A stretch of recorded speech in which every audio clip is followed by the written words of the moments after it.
Hoje eu vou contar o caso de uma cliente nossa, quando não era atendida pelo nosso escritório e sofreu uma ação trabalhista de R$800 mil. Então, basicamente, eu vou explicar aqui quais foram os pedidos e como que ela estava numa situação de risco e agora a gente conseguiu resolver. Já se inscreve no canal e curta esse vídeo, porque aqui na Semin a gente odeia processos e a gente trabalha com prevenção, para que o nosso cliente não pague nenhuma indenização.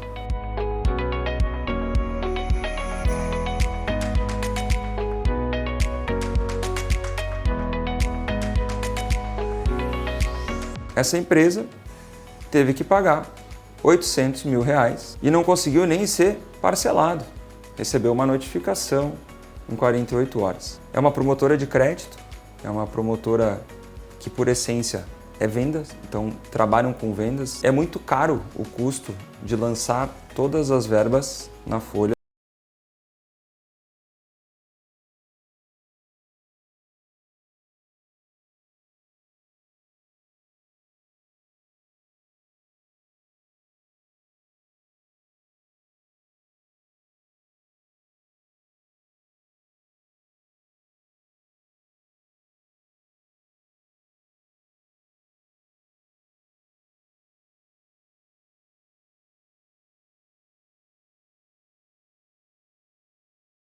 De enquadramento bancário e financiário, alegando que, como a colaboradora vendia produtos e serviços bancários, como crédito consignado, crédito novo, portabilidade, cartão consignado, ele entende que ela deveria estar na categoria dos bancários. E o que diz a categoria dos bancários? Primeiramente que a jornada é de 6 horas.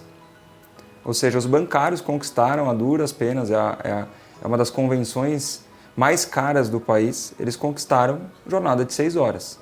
Então, dentro da lógica de uma empresa pequena, que é uma promotora, que não chega a 100 funcionários, imagina os colaboradores que trabalham lá dentro, que trabalham no mínimo das 9 às 18, todos forem compelidos a ter uma jornada de 6 horas.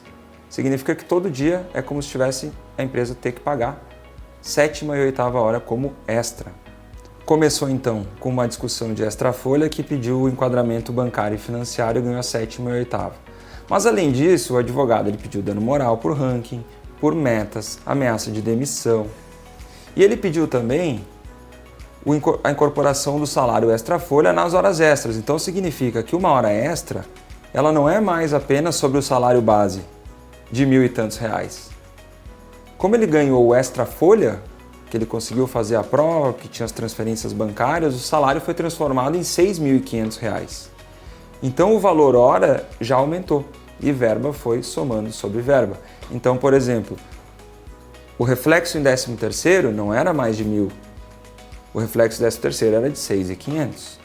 O valor do FGTS era os 8% sobre os R$6.500. Além disso, ele conseguiu ainda fazer prova de que o cartão ponto da empresa estava incorreto e colocou uma jornada de trabalho das 8 às 7 da noite com meia hora de intervalo. Somando a 7ª e 8ª hora, ele ganhou 5 horas e meia porque ele invalidou o ponto. E qual que foi, nesse aspecto, o equívoco da defesa? Além de não ter um preventivo forte, com um cartão ponto válido, um cartão ponto estratégico, ou seja, direto no computador, que o colaborador não consegue trabalhar fora dele, os cartões ponto eram britânicos. Cartões pontos britânicos são aqueles com jornada sempre 9 às 18, 9 às 18, 9 às 18. Isso já tem uma súmula, 338 do TST, que invalida por si só, o juiz não precisa nem fazer prova.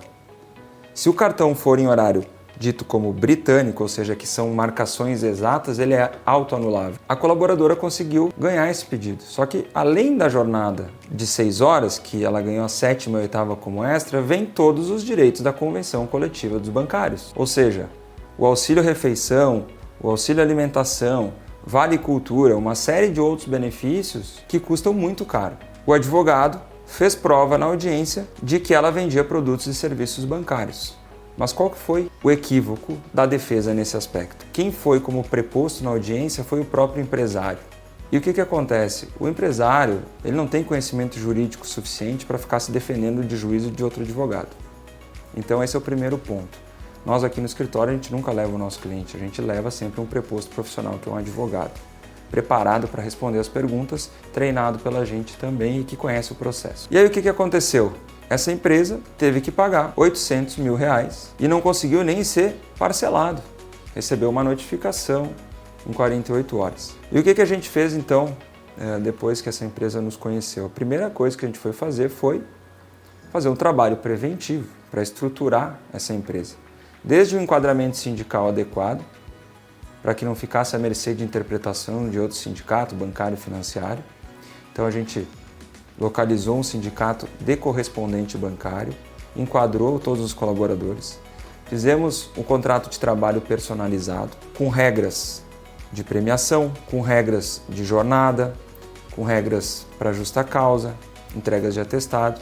Aí então a gente fez a política de remuneração variável para regularizar o extra-folha, ou seja, tudo aquilo que estava à margem de interpretação, a gente hoje regularizou através de uma política de prêmios, e essa política é anexa ao contrato de trabalho por um termo aditivo e contém todas as regras de elegibilidade, ou seja, quais colaboradores estão elegíveis, então é o financeiro, é o comercial, é o administrativo, ou seja, explicando num documento válido quais são os cargos elegíveis. E para ter liberdade também, porque a gente sabe que os bancos mudam muito as regras de comissão, a gente cria anexos a essa política que garantem que a empresa pode ir mudando as regras no decorrer do mês, ou trimestral, ou semestral, aí depende de cada empresa.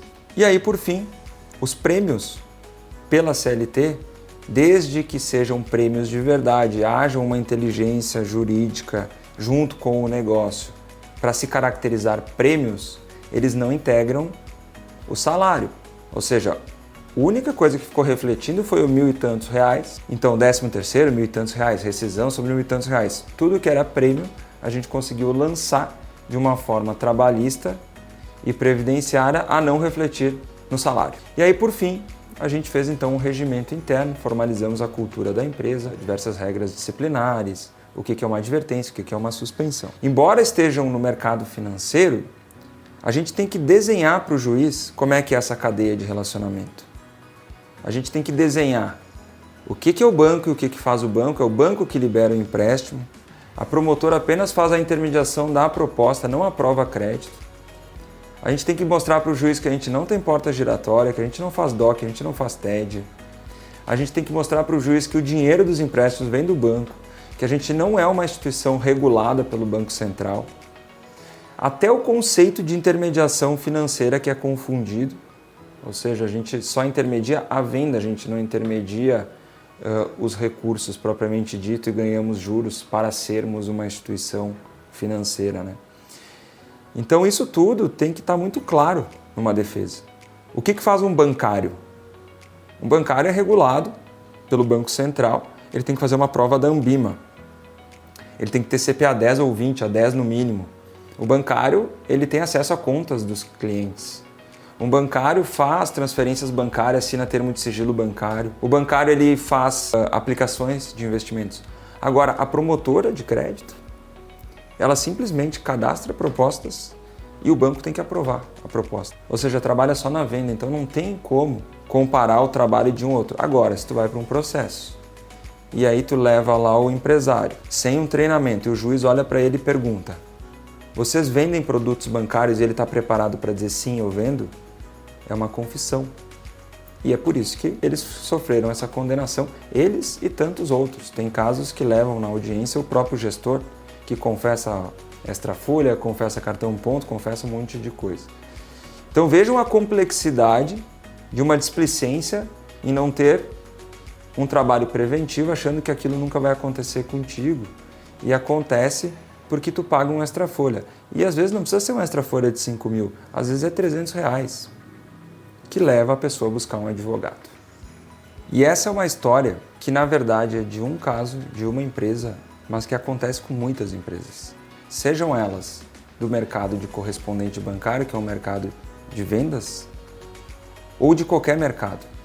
Porque o empresário, de maneira geral, ele é sempre conduzido pelo escritório contábil ou por um jurídico muitas vezes inerte, a não ter uma solução do ponto de vista preventivo para que ele não fique no risco. A contabilidade diz que premiação ou qualquer outra verba pode ser considerado salário.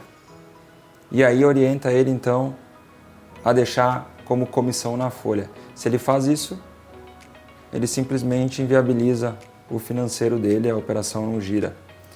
Por outro lado, se ele deixa para o extra folha, ele fica gerando um passivo invisível que gera trabalho para os advogados. Só que tem um detalhe, eu odeio processos judiciais. Por mais que eu trabalhe com advocacia e com processos, para mim a maior satisfação é quando eu elaboro uma estratégia para o cliente para que ele não sofra um processo trabalhista. Ou seja, o preventivo é a essência do nosso escritório. Porque eu sei que para o meu cliente o valor, a entrega, está em ele não ter prejuízos e assim ele fideliza comigo. E não eu ter trabalho em cima do risco dele.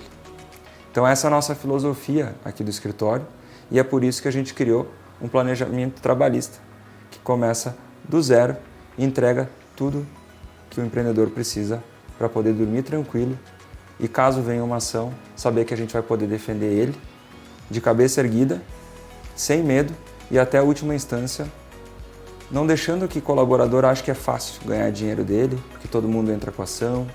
A gente vai cansar o outro advogado, a gente vai cansar esse empregado e a gente vai ganhar as ações. E é por isso que é importante a consciência do empreendedor em investir numa assessoria jurídica especializada.